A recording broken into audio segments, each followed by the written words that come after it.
जय श्री राम मित्रों। अक्सर लोग एक सवाल किया करते हैं कि महिलाएं शमशान में क्यों नहीं जाती। तो मंच पर बैठे, व्यासपीठ पर बैठे हुए बड़े बड़े भगवताचार्य इस प्रश्न का कई प्रकार से जवाब देते हैं, कई प्रकार के तर्क देते हैं कि इस वजह से महिलाएं शमशान में नहीं जाती। लेकिन आज मैं आपके इस प्रश्न का जवाब देने वाली हूँ। आज मैं आपको वाल्मीकि रामायण के कुछ श्लोकों का अर्थ बताऊंगी, जिसमें ये स्पष्ट लिखा हुआ है कि महिलाएं शमशान में जाती थीं और अब उनका जाना बंद करवा दिया गया है। क्यों करवा दिया गया, ये तो पुरुष प्रधान समाज ही जाने। लेकिन महिलाएं शमशान में नहीं जा सकती, ऐसा किसी भी शास्त्र में नहीं लिखा हुआ है। पहले महिलाएं शमशान में जाती थीं और बाकायदा पूरा क्रियाक्रम करवा के और सबसे अंत में नहा धोने के बाद जलांजलि दे के ही वो घर वापस आती थीं। तो देखिए रामायण में क्या लिखा है।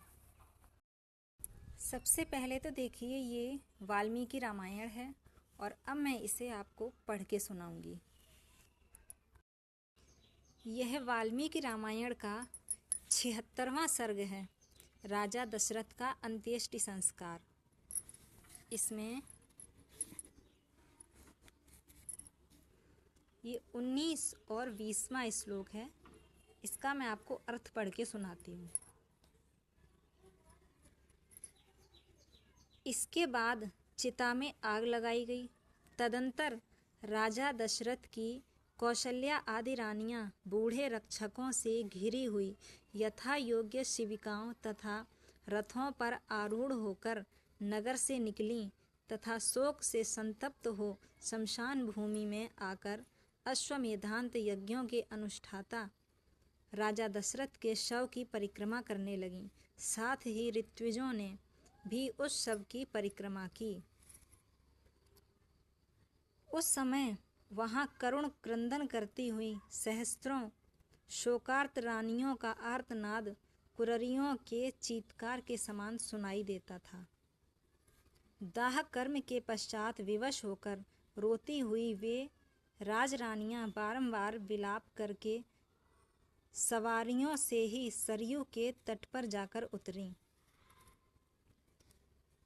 भरत के साथ रानियों, मंत्रियों और पुरोहितों ने भी राजा के लिए जलांजलि दी।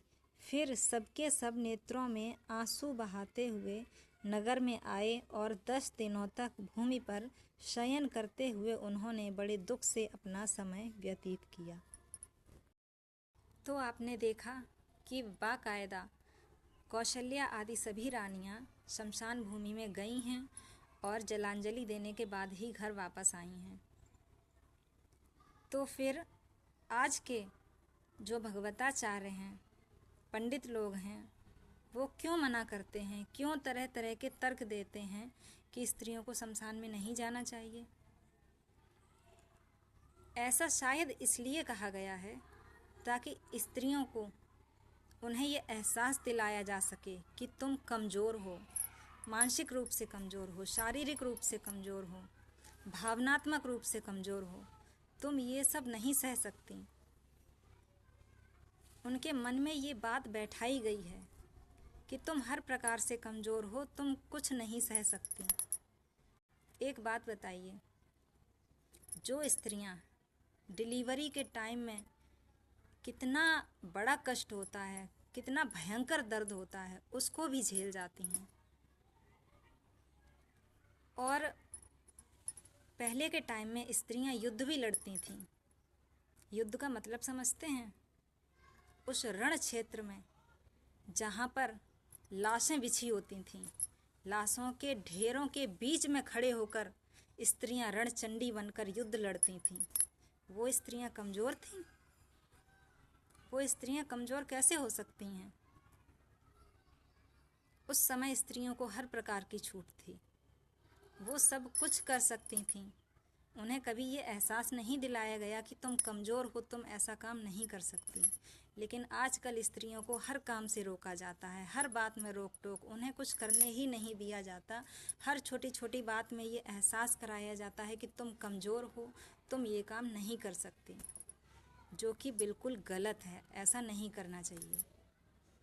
और मैं सभी भगवताचार्यों से हाथ जोड़ के निवेदन करना चाहती हूँ कि कृपया आप इस तरह की भ्रांतियाँ फैलाना बंद कीजिए।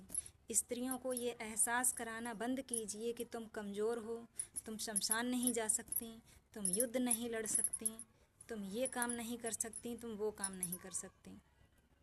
एक स्त्री सब कुछ कर सकती है।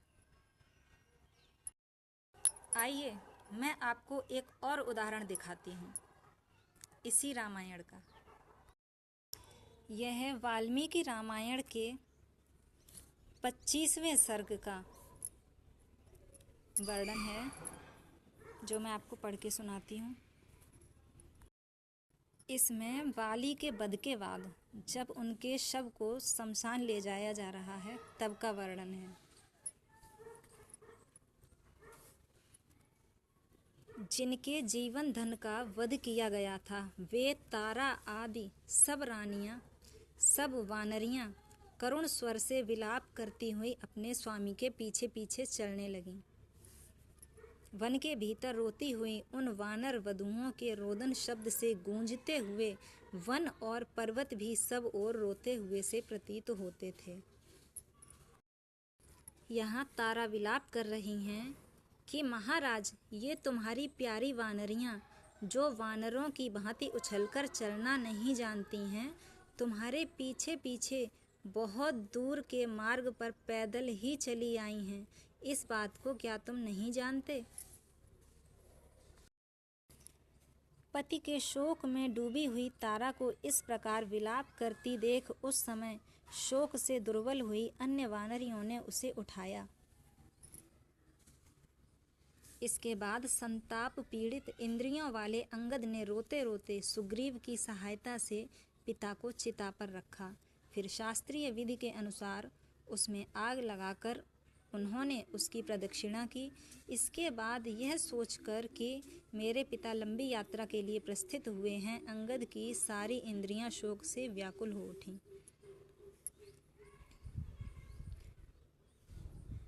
वहां अंगद को आगे रखकर सुग्रीव और तारा सहित सभी वानरों ने बाली के लिए एक साथ जलांजलि दी। तो यहाँ स्पष्ट है कि तारा और अन्य वानरियां भी बाली के अंत्येष्टि संस्कार के लिए शमशान में गई थीं और वहाँ बाकायदा जलांजलि देने के बाद ही वो लोग अपने नगर में वापस आए। तो ये एक और उदाहरण मैंने आपके समक्ष पेश किया है, जिससे ये स्पष्ट होता है कि महिलाएं भी शमशान में जा सकती हैं। उनके लिए रोक टोक करना बिल्कुल बेकार की बात है। तो उम्मीद है कि जो लोग ये सवाल करते हैं कि स्त्रियां शमशान में क्यों नहीं जा सकती, उन्हें उनके सवाल का जवाब मिल गया होगा। अगर आप ऐसे ही और भी जानकारियां चाहते हैं तो मेरे वीडियो को लाइक कीजिए, शेयर कीजिए और मुझे फॉलो कीजिए। जय श्री राम।